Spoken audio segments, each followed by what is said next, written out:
Well, I haven't posted a video for a while, so I thought I'd give you an update on all of my stupid gym tricks. That's a solenoid. Yep, and that's just fuel shut off, burnt that up. Supposed to be 2 days shipping, been 5 days, still don't have it. And then, but I did get it running, and I was sitting there playing with it a little bit, and back and forth, and not realizing I'd run into the cart and bored the hose in two with this pulley right here because this was up in the air. So now I got to fix the hose. I'm still just right now, I'm just struggling with the hydraulic cylinders. I've run $60 worth of seals trying to get them in there. Nobody will come out and do it. I'm not even sure they'd give me the right seal. This pin, I was going to pull the whole cylinder out and take it out and let them rebuild it, but you have to pull it from here since there's no hole to drive it through. And that's been there 40 years. I just had that red hot, put a pipe wrench on it. I couldn't even budge it, so I guess I'm just going to have to cut that all out with a big cutoff wheel and just start all over again. Tried to find new cylinders. I already drove 120 miles to get the wrong parts. Bought new tires. Of course, the old wheels was rusty and they wouldn't hold air, so I got new wheels. Showed them what I had. Oh yeah, we got them. So I got them. Of course, they didn't have these protectors on, so I welded them on, then I put them on. Well, the offset's wrong. Of course, you can't take them back because I already welded on them. So this is the way it should be. All this clearance right here. So I cut this center out, moved it back an inch. That's all I could move it. Welded it back in there. So now that's the clearance. That's still not enough for a set of chains. So this is how much clearance there is right here. Is nothing basically. I can't get my fingers down in there. So now I've got to go through and do these other three wheels. And the wheels said, yeah, you can turn these around. The problem with that is this little lip right here does not set on that support. So the only support would be the lug nuts. And maybe that's good. I don't know if it is or not, but it shouldn't be sitting on there. So I got 3 more of those to cut out and redo. Just like it. Just spinning my wheels. I'm getting nowhere. Just every time I turn around, something goes wrong. Oh man, I don't know if you bought any hydraulic hoses lately, but let's see, what did I do with those? Where did I? Oh, yeah, here they are. This little pile of hoses right there. So you can see there's nothing really long. $146. Yeah, I know. Been a while since I bought those, I guess. So, oh, and then my block heater I put in. Put a brand new block heater.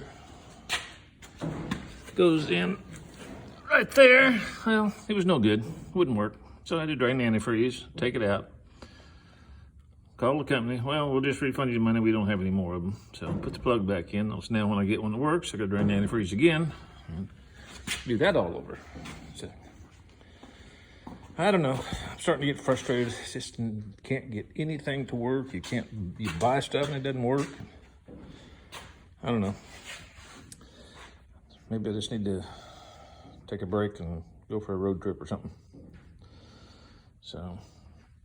So that's the latest update on that. That's why I haven't had any videos lately. But you can see there's just pretty much just no clearance at all in there for that. So I've got to get those offset. So that's the latest on the project. So this is how I do the wheel. Just take the cutoff wheel on a 4-inch grinder and just go right along like that.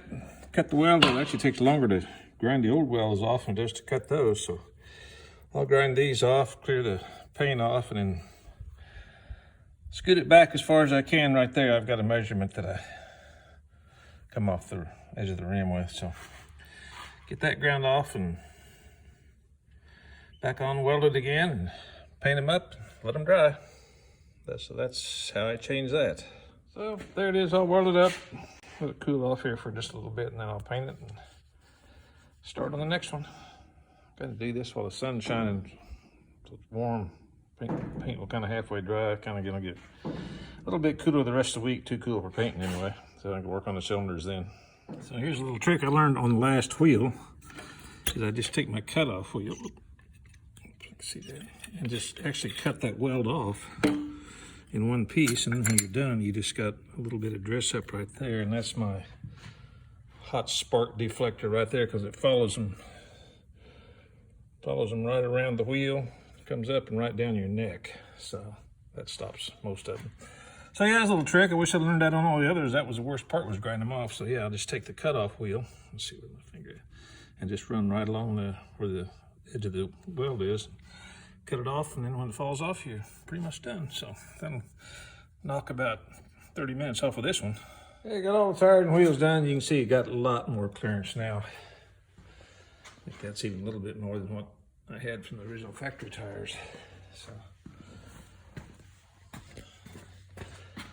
So yep, clearance almost enough for change, maybe not quite, but right there might be a problem. But this is the one that's gonna be the worst part of the whole deal. That's even worse than putting a motor in. I don't know how I'm gonna get those things. I guess I ended up cutting them off there and just re-weld everything back new, if I can find some cylinders that'll match. So I'm done for the day. Something I shouldn't have had to do, but I did, and I'm glad I did. So, all right, that's the end of this video.